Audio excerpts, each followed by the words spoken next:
Recording by Supriya studio Madhepura. Presented by Supriya music.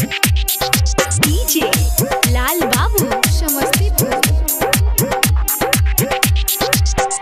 हे गे मैयो समझाए दही हरा दहिया पुता हो के कहिए लखिया वही छौ हमारा समय पर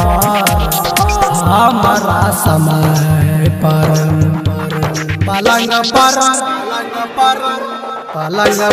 सुतल रहै छौ दिन भर पबजी खेलै छौ पलंग पर सुतल रहै छौ दिन भर पबजी खेलै छौ। Presented by Supriya music. Presented by Supriya music.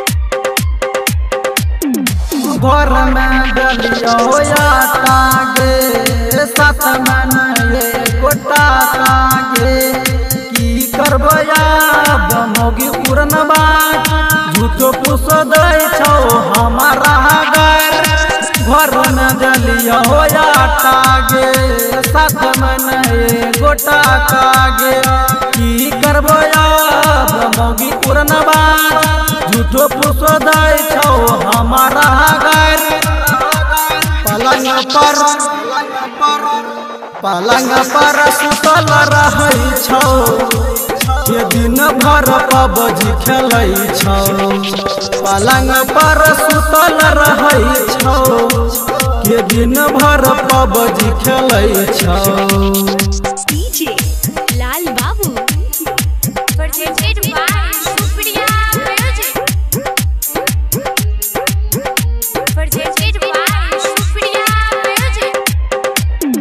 मौगिया के मन फेंकल छौ चाल चलन ओकर देखल छौ तोड़ देब हर फोड़ देब कपार देख लिया हम वाला डम के विचार। मौगिया के मन फेंकल छौ चाल चलन ओकर देखल छौ तोड़ देब हर फोड़ देब कपार देख लिया हम वाला डम के विचार।